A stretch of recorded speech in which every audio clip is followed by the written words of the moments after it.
D'abord, je l'ai rencontré physiquement en 2011. On était en voyage pour une conférence annuelle du Codesseria au Maroc. Et le Codesseria m'avait demandé à un moment donné de faire un livre entretien avec lui à l'image du livre que j'avais fait avec feu le doyen Amadi Alidien. Quand on s'est rencontrés donc à l'aéroport, nous avons un tout petit peu discuté et je lui ai dit que j'étais d'origine mauritanienne. Et automatiquement, il m'a regardé pour me dire mon premier poste d'enseignant en tant que professeur d'histoire, c'est en Mauritanie justement au lycée de Rosso. Rosso Mauritanie, il ne faut pas oublier qu'il y a deux Rosso qui se font face, Rosso Mauritanie et Rosso Sénégal, qui sont presque les mêmes. Et donc c'était son premier poste et qui détermine quelque chose d'important. Peut-être que sans tirer vers l'analogie, je pense que je peux tricher un tout petit peu sur son itinéraire. Moi qui suis d'origine mauritanienne, je suis venu ici pour continuer mes études en histoire et je suis devenu enseignant ici en histoire. Et lui, il était enseignant en Mauritanie, qui déterminait quelque chose d'important entre les deux pays et que les gens veulent faire revivre. Donc ces individualités-là ont participé de très près au rapprochement des peuples, puisque tout simplement, non seulement en tant qu'historien, mais en tant qu'aussi homme capable de penser les sociétés dans leur dynamisme, et pas seulement dans le sens de leur caractère statique. Donc, je crois que je ne pouvais pas ne pas aussi m'intéresser à cet homme, auquel j'aurais pu, je le regrette trop fort, on n'a pas pu réaliser ce livre, qui est lié à peut-être à des problèmes de budget, mais c'était quand même quelque chose qui aurait pu me permettre d'approcher davantage l'homme. Mais aujourd'hui, je crois qu'il y a beaucoup d'écrits qui ont été réalisés sur lui, qui permettent de démontrer qu'il y a des gens qui se sont intéressés à lui. Ce n'était pas seulement pour Abdrahmane Gaïdé en tant qu'entretien avec lui, mais c'était pour restituer quelque chose qui va au-delà, qui peut aller au-delà même de la biographie simple. Parce que ces 100 ans qu'on fête, on ne fête pas l'homme en tant que chair, mais on le fête en tant que pensée. Puisque Amadou Mahtar Mbow a joué un rôle extrêmement important dans la consolidation de la culture sénégalaise, dans l'éducation et dans l'éducation du monde.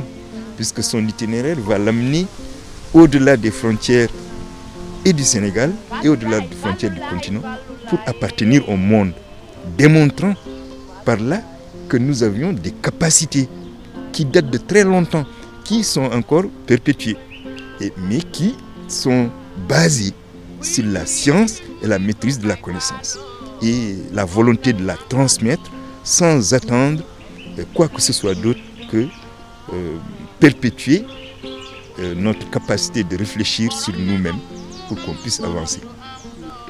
Je crois que déjà c'est une très bonne chose de son vivant. Être honoré de son vivant, c'est quelque chose d'extrêmement important.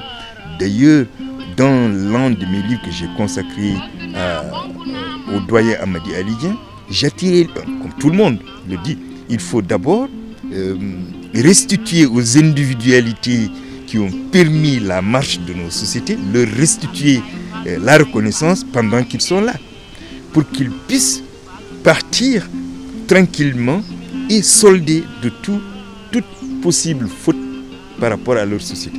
Donc je crois que c'est une très bonne chose déjà qu'il y ait une université. Mais moi je crois que pour aussi rendre hommage et faire connaître des individus de ce genre, il faut décentraliser les nominations. Par exemple, on ne peut, dans un village, nommer l'école d'un village. Je peux prendre l'exemple de la région de Kolda, que je connais mieux, le village de Pakour. Dans le village de Pakour, on dit le collège ou l'école primaire s'appelle Amadou Mahtar Mbow. Ça va permettre aux gens qui sont à la périphérie de l'État de connaître ceux qui ont participé à la construction de leur pays. Et puis, il y a autre chose peut-être qu'il faut, j'en profite, nommer, c'est très difficile.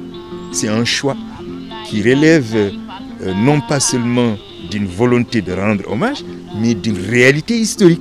Puisque celui qui porte, dont le nom est sur une école ou dans une rue, doit représenter quelque chose d'autre que lui-même, c'est-à-dire l'éthique, la morale et la justice. Puisque c'est ça qu'on cherchait des hommes de ce genre. Et il faut se dire que nous avons là une occasion extrêmement importante. Un homme qui a traversé les siècles et qui connaît l'ensemble du monde et qui a laissé et qui a des écrits qu'on peut aujourd'hui exploiter. En lui rendant hommage, on doit aussi exploiter sa pensée. Parce que c'est à l'intérieur de sa pensée qu'on va trouver la quintessence de sa personnalité.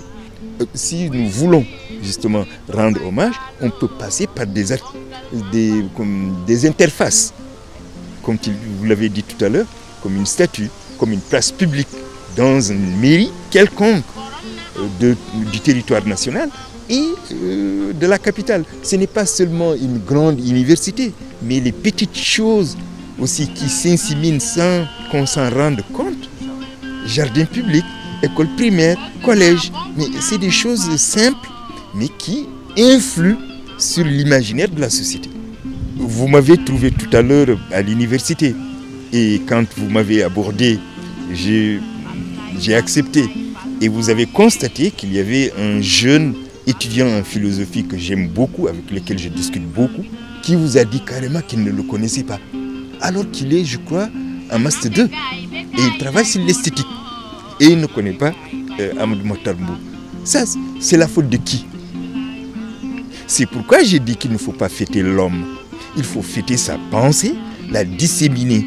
Et puis, aujourd'hui, il a 100 ans, ayant traversé tout le temps siècle. Je ne peux pas ne pas dire une chose. Cet historien, je lui souhaite encore de vivre. Mais il a vécu. Cet historien ne doit pas partir avec cette image d'il y a quelques jours que nous avons vécu tous ensemble. Je pense que ce n'était pas le cadeau qu'il méritait. Il méritait autre chose, une pensée plus dynamique, une pensée plus qui rassemble autour des fondamentaux, autour de la création de nouvelles personnalités fortes comme Amadou Mahtar Mbow. Je crois que c'est ça. C'est ça que nous devons aujourd'hui chercher, à fabriquer de nouveaux hommes ayant les mêmes qualités. C'est difficile, ayant presque les mêmes qualités que ces hommes qui sont encore parmi nous. Et même le Covid n'a pas pu l'abattre. Donc il faut qu'on se pose des questions.